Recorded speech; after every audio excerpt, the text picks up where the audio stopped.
Welcome. My name is Douglas Getz, and you've found your way to the Diving and Thriving podcast. Here, we have enlightening conversations about how we can better navigate this sometimes crazy world we live in. From refreshing spiritual perspectives to tips about personal growth, the focus here is about how we can become better human beings. So I'd like to thank you for being here today, and I hope you enjoy this episode.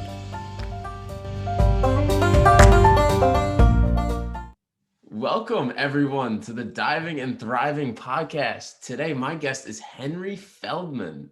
Henry, how are you? I'm doing great. Thank you, Doug. Oh, Absolutely. wonderful. Henry, you're the owner of Henry's Fine Jewelries, and you have two locations in North Central Jersey. Is that correct? That's correct. One Very location nice. is in Summit, one in Baskin Creek. Very nice. And you also have a very interesting story about how you got to that point, correct? Yes, the story goes back, I guess, 33 years right now. So I came to this country 33 years ago with $200 in my pocket. Yes. My daughter was 6. My son was inside of the belly of my wife, and I didn't speak one word of English. So that's going back 33 years. Yeah, that's not an easy couple challenges to overcome. It is not. I think what was on my mind 33 years ago, I wasn't afraid to work hard. I was ready to work hard, and I was ready to do whatever is necessary to support my family. So my goal is, when I arrived to JFK, my goal was to work for 80 hours a week. That was my goal, because I understood that if I do it, I will be able to provide for my family. And I have to say that in many ways I succeeded, because I did work 2 jobs the second, almost the day I arrived. I got a job in someone's jewelry shop, and then I got another job in someone's jewelry store in Philadelphia, and I was traveled both jobs. So I was successful in putting 8 hours in a week. That's good. So have you always been working in the jewelry industry since coming to America? Yes. Even though I honestly didn't know what life will bring me to. I didn't know what am I going to do in America, just because my background was jewelry, but also my background was engineering. By education, I'm an HVAC engineer. So that being said, I had experiences in both fields, because I did work as an engineer, and I did work as a jeweler. So at least I had sort of 2 skills, which I thought would be applicable, and I didn't know which way it will go. Yeah. Oh, wow. So let's bring it all the way back. So you grew up in Belarus, correct? Okay. Correct. And how long did you live in Belarus for? So I lived there until I left Belarus for United States. So that would be, I guess, 31 years. Very nice. Very nice. And what made you choose the United States out of, let's say, like European countries or any other country? What made you choose the United States? Okay, to answer your question, we have to examine why people come to this country in general, and I think there would be many different answers from different people. As for me, the answer would be for freedom. And to me, it meant a lot. To me, it meant to wake up in the morning and to not be afraid of saying what's on my mind, and not be afraid of, in some way, totalitarian regime, which was in Belarus or Russia at that time. And I think probably it changed a lot, but at that time it wasn't a free country in any way or form. So that was my major reason. So I guess that's the answer. Yeah. And was Belarus very influenced a lot by Russia? Was it? Yeah, definitely. That was probably the closest state or republic or whatever you call it to Moscow, to Russia. That was the closest in many ways, politically and even language-wise.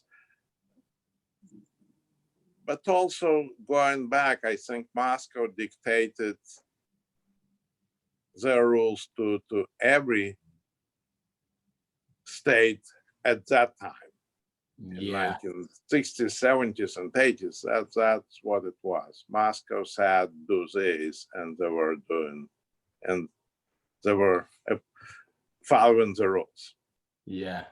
Yeah. I remember hearing a couple stories. I worked with a gentleman, and he remembers back when, because he lived in, I think, either the Ukraine or Crimea, one of the two. Okay. And Crimea is a part of Ukraine, actually. Okay. So he was from Ukraine then. Yeah, he's from Ukraine. He remembers when he was a kid, the Russian army came in, they were just marching through.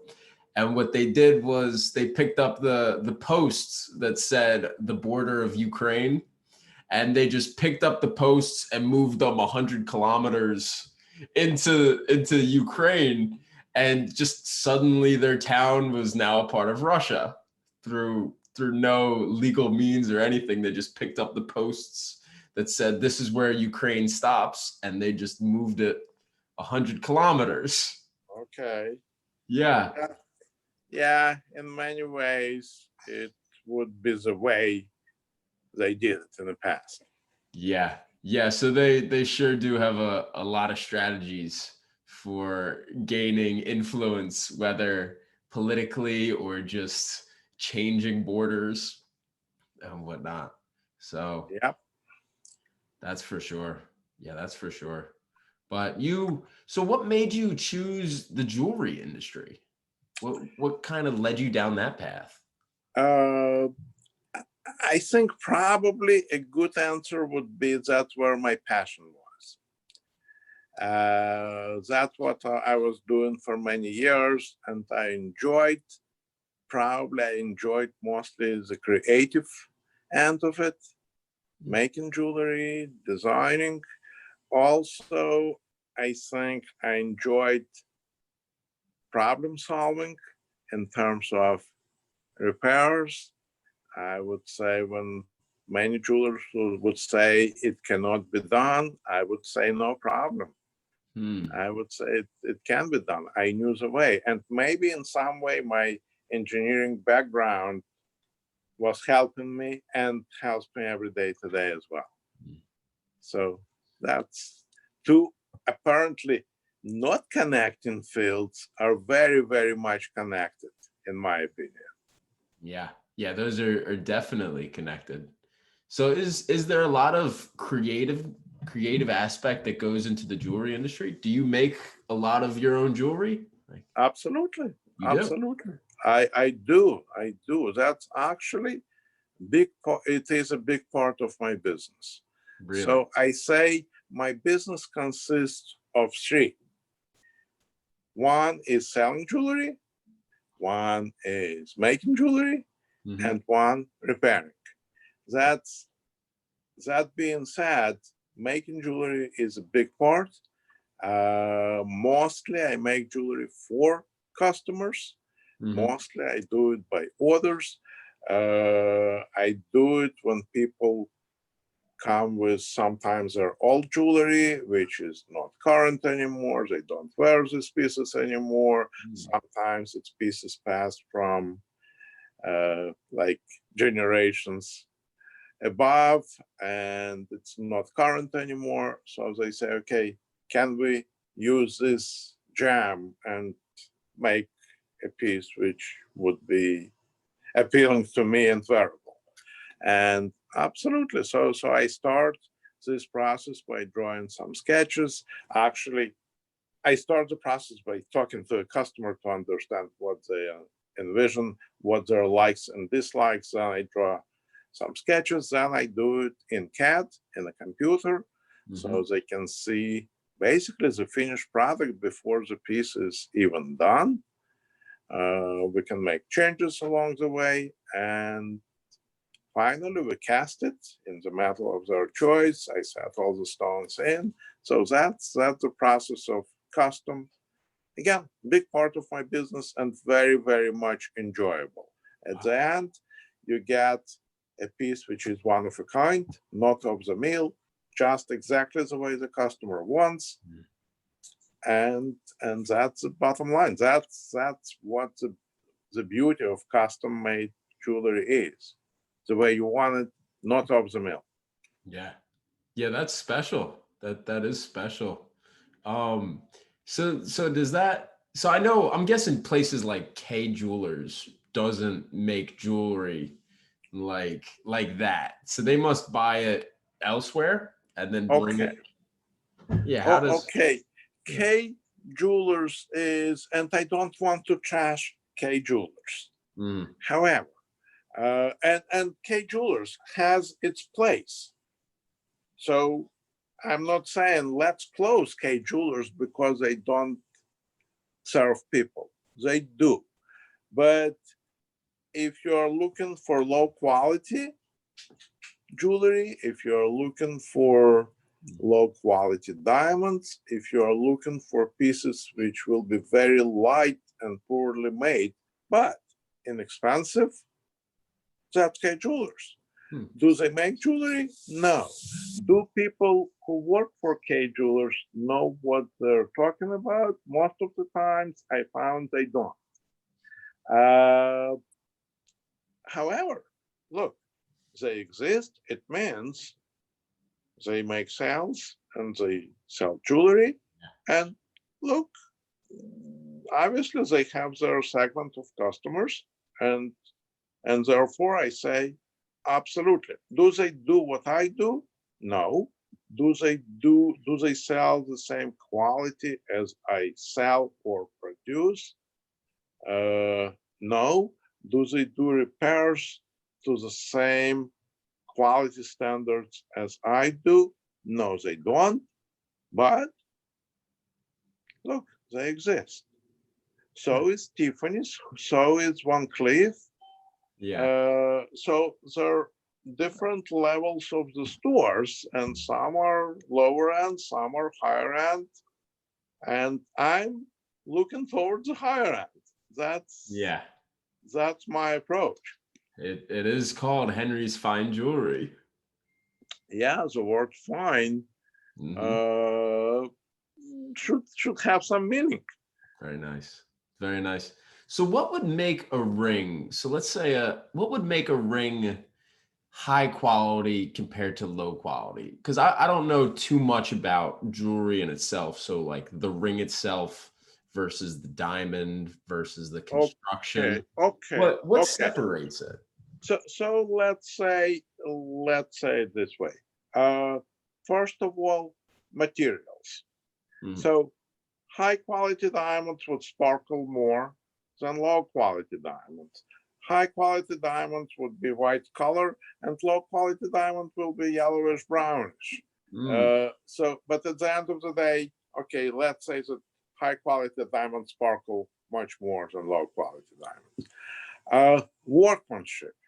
Uh, Pieces which are made properly will last for years and years, and pieces which are poorly made, people would start losing diamonds in a week, a month, Mm. half a year, so something like this. Pieces which are well made would have nice weight and strength. Pieces which are cheaply made would be extremely light, would bend easily, would break easily. So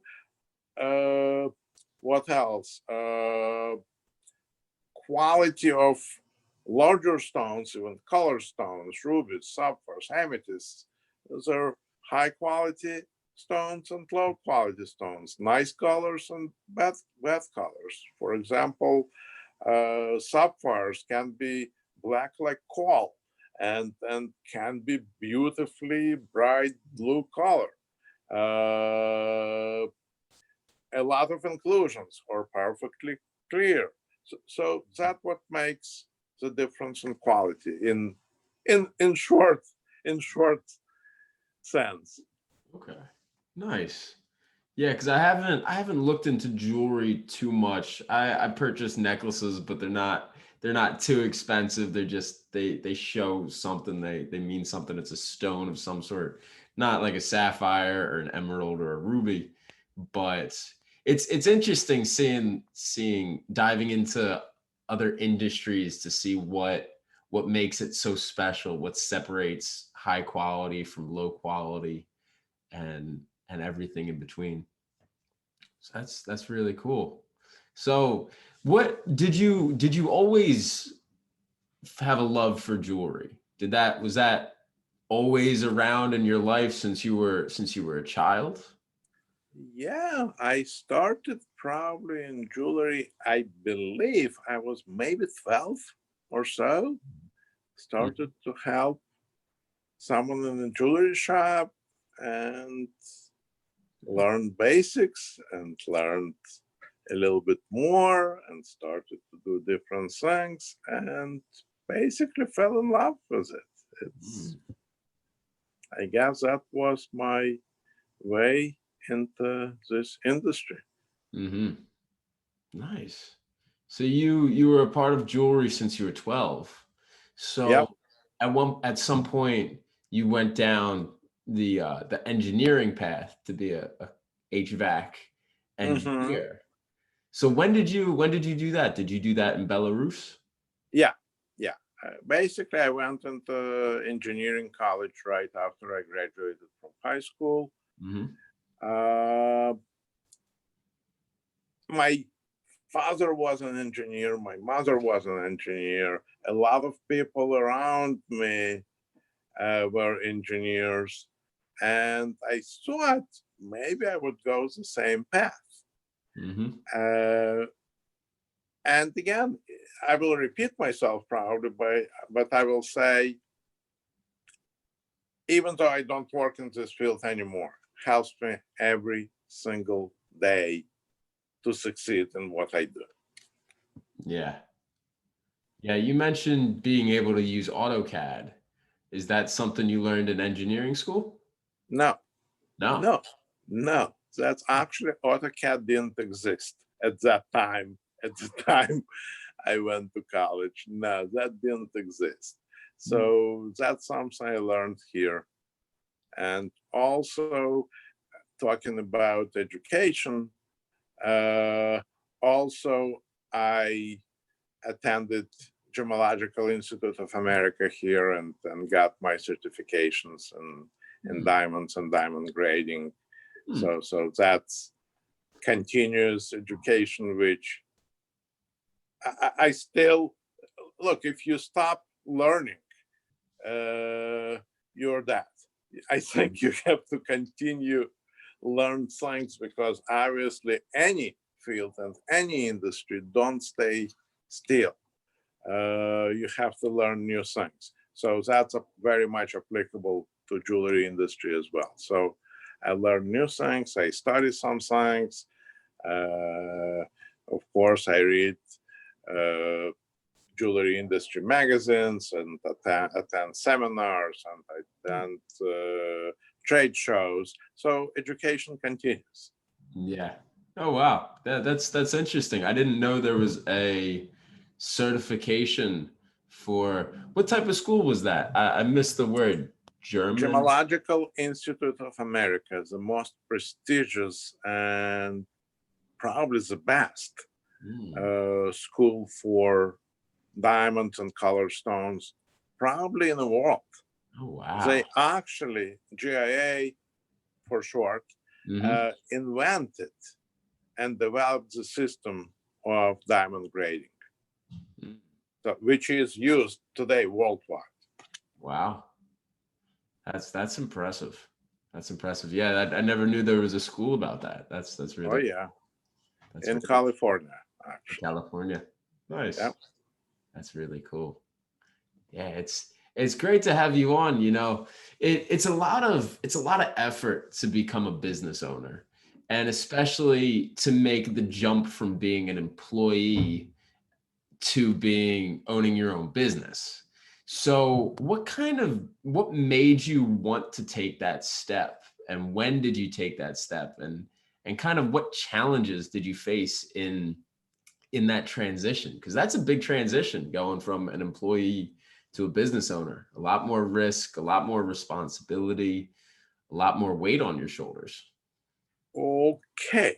So when I came to, as I mentioned, when I came to this country and I got 2 jobs in jewelry. Yeah. And I remember a conversation with one of my relatives who said to me, so what do you think? Would you be a business owner? And I said, what business owner? What are you talking about? I'm so happy to have 2 jewelry jobs and working for someone. I even didn't think about being a business owner. B, probably I didn't know what it means to be a business owner. I didn't, at that time, I didn't really completely understand what the business owner, what does it mean? However, shortly after this conversation, I came across one guy who had a business. The business was so small, which, like, looking back today, I would say, was it really a business? Wasn't it a business? But I came across a guy who had a little jewelry bench in someone's jewelry store. And the reason it was called business, he didn't report to this jewelry store. His bench he was paying rent to the jewelry store, and every repair which would come to the store would go, the customer with this repair would go directly to his bench. And basically he would repair all the jewelry which would come to the jewelry store, but directly communicating with the customer, and people would pay directly for this repairs to this jeweler. It happened that this jeweler was moving somewhere, and he said, okay, would you be interested? And I was, at that time, I know I had a couple of sleepless nights to understand, can I do it? My English was close to zero still. Money factor was important. The business was, I think the guy wanted $6,000. And for me at that time, $6,000 was, I don't know what parallel to do, but probably it was like $500,000 today. So that's how significant this $6,000 was at that time. Because when I came to this country, I mentioned, I think, I had $200 in my pocket. Yes. I didn't have $6,000. I didn't. So after a couple of sleepless nights, I said, yes, I'm taking it. I found some money to borrow from a couple of friends, and I paid the guy, and I took this bench as a business. That was the beginning of my business. So here is, I'll share actually by far my favorite story from this period, and probably one of my favorite stories from me being an immigrant and coming to this country. Yeah. So as I said, I didn't speak practically any English, even though people who would come to my bench would say something to me. I actually couldn't understand what they were saying. However, I did see like what they had in their hand, broken chain. I would say, okay, no problem. I knew what I had to do, what to fix. Mm-hmm. And so started to do these repairs. And then maybe few months into it, the guy comes in and brings some repair. I started to speak English a little bit at that time. I don't remember actually what did he bring. It was probably a small repair. And I said, okay, 30 minutes, come back. So he comes back in 30 minutes. I'm giving him a piece of jewelry which was fixed. He says, how much? I say, 3. The guy says, thank you very, very much, and leaves without paying. So, and I'm saying, what's going on? I don't understand. Right next to me, it was a young guy who was a college student, worked in the store next door, but he would very often come and he loved watching me working. Mm. So he was standing next to me and he says to me, Henry, do you know what happened? I said, no, I don't understand why the guy didn't pay. Henry, the way you said 3, it sounded like free. And the guy was very appreciative. So he said, thank you very much. I appreciate it. It was free. And that's why he left without paying. So I said to the guy, look, I remember his name. His name was Lee. I said, Lee, do me a favor. Can you practice with me how to say 3 the proper way? And Lee says, absolutely, of course. So Lee is saying to me, 3, 3, 3, 3. I'm repeating after him, free, free, free, free. And after maybe 10 or 15 minutes of this practice, Lee says, you know what, Henry? Charge 4. True story, by far my favorite. Oh, wow. Yeah, that kind of just solves it right there. Charge 4. So, that's like any, and I guess every immigrant would tell you stories similar to it. Maybe sometimes customs, sometimes language, sometimes, I don't know, misunderstanding, but that's my favorite funny story about a little bit of language barrier. Wow. Wow, that's great. That's hilarious. The guy just walked away. He said, thank you. Walked away. Wow. So that's impressive. So that was the first business that you owned. Yeah, that was the first business. Wow. So going from there, my bench. So I was like very busy at the bench, started again straight from repairs. Then after a little while started to make jewelry for people and repairs. And then a few years into it, I opened my first store. And now there are 2 stores, as I said, Basking Ridge and Summit, and that's the rest is a history. Wow. Yeah, because You say the rest is history, but there's a lot of work that goes into that transition from owning a bench to owning a store. It takes a lot of work and probably a lot of knowledge and a lot of experience.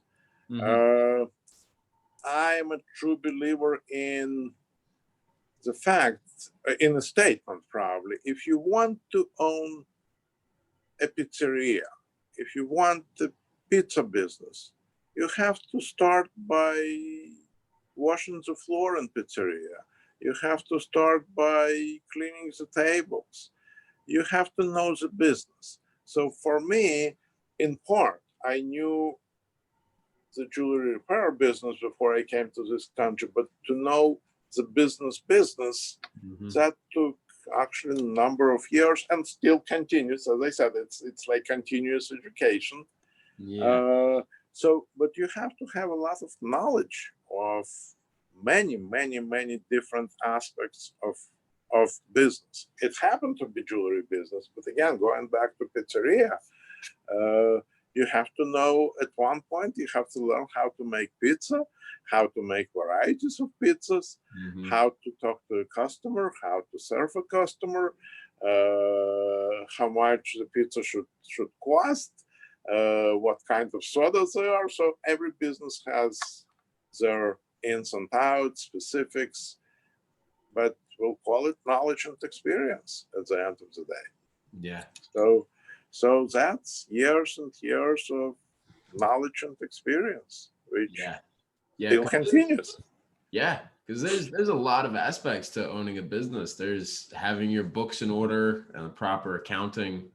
There's if you have employees, there's payroll. There's how you manage those You employees. got it.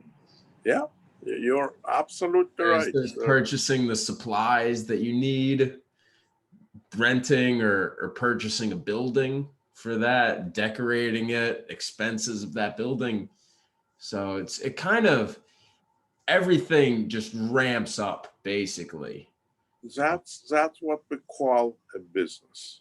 And again, the word business would mean so many different aspects of what's what comes together as a business.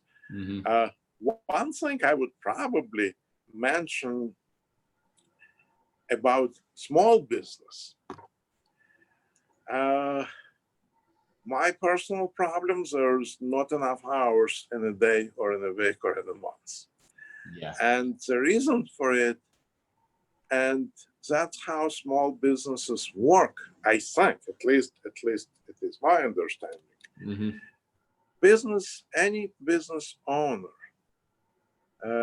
wears many hats. And by doing so, we're eliminating some expenses. And by doing so, we actually can make some money. Mm-hmm. Look, I'm my own bookkeeper. Can I pay a bookkeeper? Can I find a bookkeeper and pay him or her? Absolutely. But it would take a chunk of money out of the business. I don't have a cleaning crew.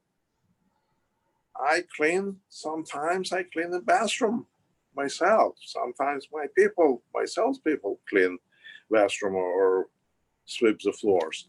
But I don't mind doing it myself too. And can I hire a cleaning crew? Absolutely. If I pay them, it would take a chunk of money out of the business.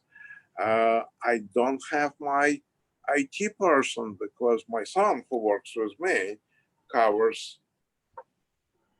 IT part and computers.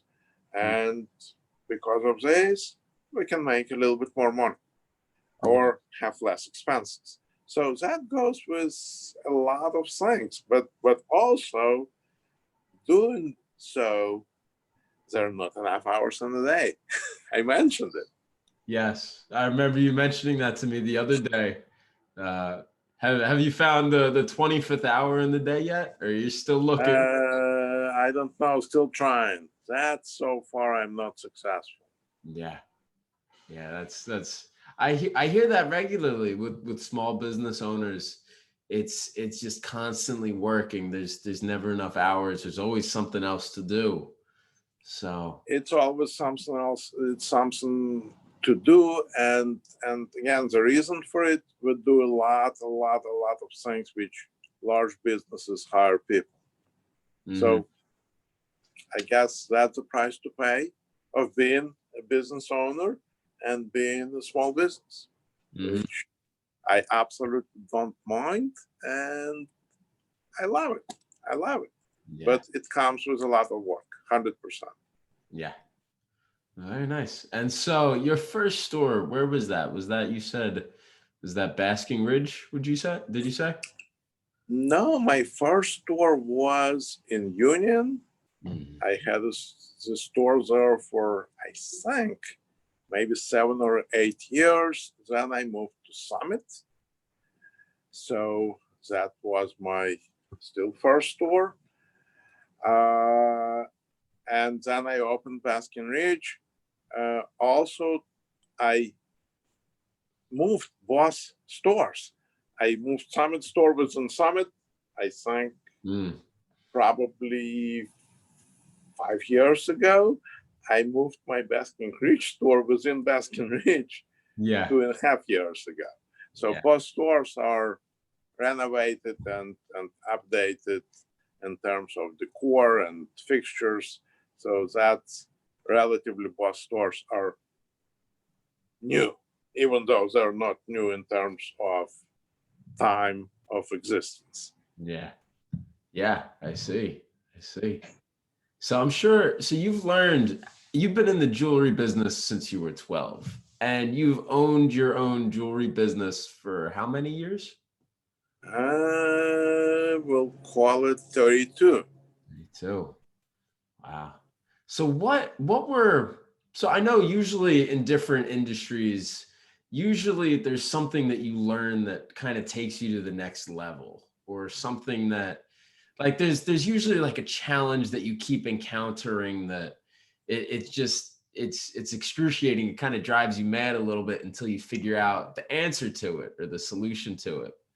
Have you had any situations like that? Any major challenges that you were facing maybe in the early years that it took for you? Maybe it was pricing, or maybe it was dealing with customers.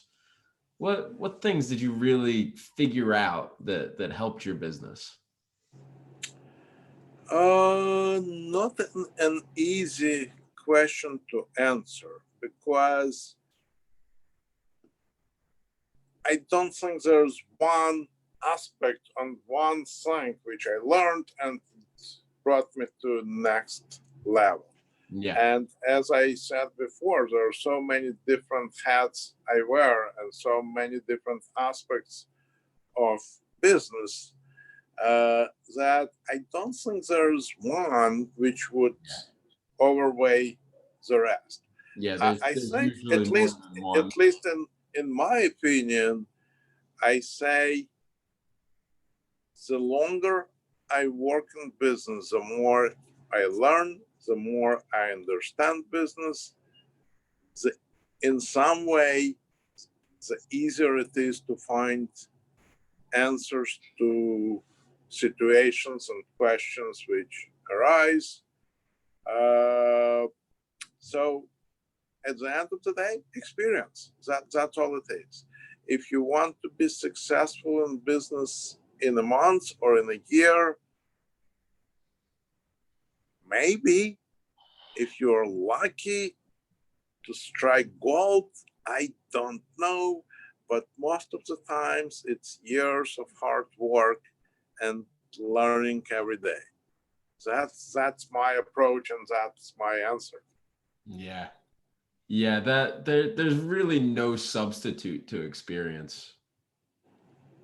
Yeah. There's an old saying, if two people come together, one person with money and one person with experience, usually the person with the experience, or usually the person with the money leaves with experience, and usually the person with experience leaves with the money. Okay. I didn't hear this expression, but yeah, it makes some sense. Absolutely. Yeah. Yeah. So I know you through a business networking group called BNI, Business Networking International. How long have you been a part of that group? I think I'm a part of this group for, I guess, 8 or 9 years. Uh, Great group of people, as you know. You know many of people in this group. Uh, I love it. I love being a member. Uh, my approach or my reason to be a member probably somewhat different from many. Many people join this group because they think they will make money being in a group, they will get more business being in the group, and it's nothing wrong with this approach, because at the end of the day, you will make money being there and you get more business. No questions about it. However, my approach always been and still is, I meet great people. I meet great people being a member, and a lot of great people join the group, and I create relationships, I create friendships, and at the end of the day, I make money from people. People some make money from me, and we do refer business and friends to each other. But my approach always been people, not business. Yeah. Yeah, that's a good approach, honestly. Just to developing the relationships within people. And yeah, that's it's a much more wholesome way to go about it. Sure, the money's there and the money will come. And it will come. I think I when I joined the group, my first money came 6 months into being a member. I know sometimes people who join expect money the second week, and sometimes they leave 6 months into it because they say, "Wait, I gave it a try. I'm a member for 6 months. I didn't make $1." Uh, I think it is a wrong approach because at the end of the day, people will make money. Sometimes it comes sooner, sometimes it comes later, but also to get the wisdom of people who are members. Yeah. Who are absolutely don't mind sharing this wisdom with people who just join. I think that's priceless too. Yeah. Yeah. Yeah, BNI is a special group. It's not anything I've seen like it before. And the basis of it is that it's called giver's gain, as you know. And it's the more I help other people, the more it comes back to me. So it's kind of like Correct. karma. The more you put out into the world, the more it'll come back to you. The more good you do for others, the more good it's going to come back to you. And one of the things that I really love about it is that it encourages you to go on one-to-ones with the other members in the group. So sit down, have lunch with them, and get to know their business and who they are, and they get to know your business and who you are. That's true, but also, as I mentioned, it creates relationship, and you know a person much closer. You know this person personally. You know more about their business, and it's so much easier to recommend this person to your friends or coworkers when you trust this person, when you know he or she would do a great job. Yeah. Yeah. There's a tremendous amount of wisdom in that group, and people are so open to share what they've learned through their trials and their tribulations and challenges. And there's a huge value to that. Just to be able to pick up a piece of advice from somebody else can save you from going through that issue yourself. Absolutely, absolutely. And on a number of occasions, I called some other members of BNI for just an advice, for an opinion, and that counts. Mm-hmm. Yeah.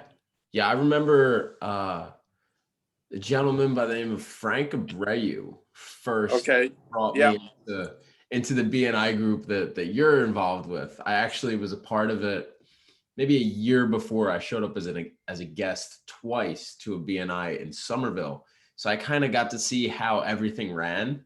And then when Frank invited me, I was thinking, what am I going to say? What's my 30 seconds going to be?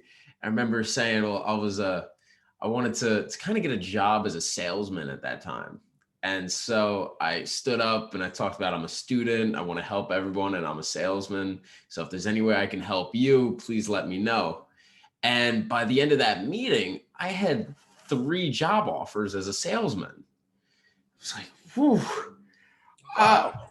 Yeah, it was shocking to see that it has that much power and that much ability to change. Kind of, you put out the ask and somebody's able to help something. It was incredible to see that. So yeah, BNI definitely brings together a lot of really good quality business owners who have a lot of experience. And That's you know, true. I'm a huge fan of getting to know different business owners, because something about business owners is they put themselves in positions that require more responsibility, and it requires more focus and drive to the extent where you do have more risk on your plate. You have more That's reward, but there yeah. is more risk. Look, there are some people who would never be business owners because they don't want this risk. They want to go 9 to 5, and 5:05 they want to sort of turn it off, and they have a great evening, and they don't think about what happened between 9 and 5. They know the paycheck is coming, and it's nothing wrong with this approach, because doing a business owner, your brain never stops. You have problems which you have to solve. You have to move business forward. So you have to create this money which should come into the business. So look, it's not for everyone. Comes with some rewards, comes with risk, but nothing wrong to have a regular job, Mondays through Friday too. That's nothing wrong with it. It works. It's just for different people. Yeah. Yeah. I remember there was a time back in 2018, I was serving as an event organizer for an event that I was putting on. We called it the One Peaceful World Mini Music Festival, and it was to bring the community together, Somerset County and Hunterdon County, bring the communities together in the light of like a lot of divisive things that were going on, a lot of like polarizing issues where you're either on one side or the other. And we just wanted to bring people together for 6 hours on a Saturday for some good music. And we had all different genres of music. My team and I promoted it for about 3 months and got a venue, got a DJ, booked 12 acts. And we went to different businesses in Somerset County and Hunterdon County, Somerville, Bound Brook, Bridgewater, Clinton, all different businesses, and asked for donations. And at our event, we were going to raffle off these donations, and the proceeds of the raffle was going to go help the homeless in Somerset County. And it was a fantastic time getting to know different business owners as we would walk into the business and pitch it to them, leave them a flyer, leave them a fundraising letter. and ask them if they could put it up, ask them if they could donate to us, let them know where the proceeds are going, and build a relationship with them. And it was a wonderful time, and it was really a great area for me to put my attention and my team, and it was very rewarding too, because it turned out really well.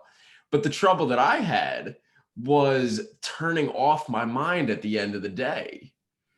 Was it would just Okay. keep running. It would keep running, and oh yeah, I got to talk to this guy, and we got to talk to that guy. I got to follow up with so and so, and I put on events when I was at Raritan Valley Community College. I put on 3, 4, 5, a handful of events for the school itself. And I noticed the same thing. Turning off my mind was a tough part that I didn't realize that that was going to be as tough of an issue, but it comes 8, 9 o'clock and the gears are still turning. So Yeah. yeah, did That's a you? price to pay. That's the price to pay of being a business owner or working on a project like yours. Yeah, yeah, it definitely is, because it's you want to be able to go back to your life at some point and be able to enjoy family time and relaxing and all that. But then you have this big thing that you're working on that takes a lot of attention and a lot of thought. And so yeah, you said it's the price to pay when you're doing something like that. So Yep. yeah, no, that's good. That's yeah. So does that still plague you? Does that still, or have you become more of a master at turning off your mind at the end of the day? Unfortunately, no. I would love to learn it, but no. Uh, Sometimes I do have these sleepless nights where brain just doesn't stop thinking till 6 o'clock in the morning when I wake up, when I supposed to get up. So sometimes I do have these days. Yeah. It's very hard to turn off your mind. If you know a trick, let me know. Okay. Yeah. If I come across anything, I will let you know. I Okay. remember I would go through the process. I'd fall asleep 10, 11 at night thinking about things I had to do. And I'd wake up at 6, 7 a.m. already thinking those same thoughts. So at some point you do need to disconnect and spend time with your family or spend time with your friends, not talking about what you're working on, so that you can take some space away from it so that you can enjoy it more. So there's definitely a balance that that needs to be figured out. It helps. Needs to be figured out, but It's in reality, how to figure it out? So far, I didn't learn. yeah, yeah, yeah. It's not easy, um, but definitely worth it. But no, it was a pleasure having you on. Your story is a very interesting one. You came to the country with $200 in your pocket, and you seem to be doing very well.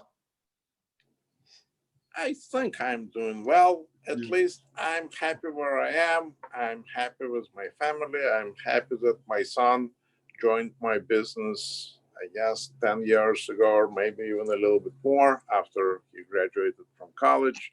Mhm. And I'm happy to have good employees. I'm happy to work with happy customers.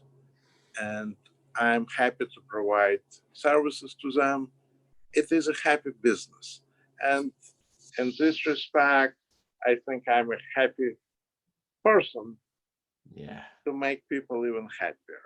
yeah, That's I guess, to summarize, that's a good thing. Good thing for me. I do it with a smile, and I do it with good heart. And my approach is not to sell anything to anyone, but to help them, to help people to celebrate their lives, to celebrate their occasions, to make them happier. That's the goal. yeah, yeah. I think that's a very important point. To As you're happy, and being happy in itself is a success. Just True. being happy with whatever you're doing, whatever job you're at, whatever you're working on, and that's a success in itself. So yeah, regardless of how well the business does, or how, like, your happiness comes from making other people happy. And Absolutely. I agree. So, yeah, okay. Hey, anyway, thank you for having me in yes, today. I yes, appreciate it. I think we had a great conversation. yes. Thank you. I'm very happy Okay. to have had you on, Henry. You have a fantastic story, and I'm happy to have gotten a bit of a look into your life and how you got to where you are at now. So thank you. All right.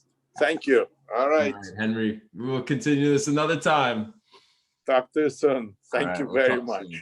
All Okay. right, take care. Okay. You too. All right. Okay. Bye. Hey everyone. I hope you enjoyed this episode of the Diving and Thriving podcast with my guest Henry Feldman. He had an interesting story, so I enjoyed it, and I hope you all did too. If you enjoyed it as much as I did, give it a like, a thumbs up, comment what your favorite part is, and if you're really a fan of the channel, subscribe. That'll be a big help. All right, guys, and until next time, have a wonderful day.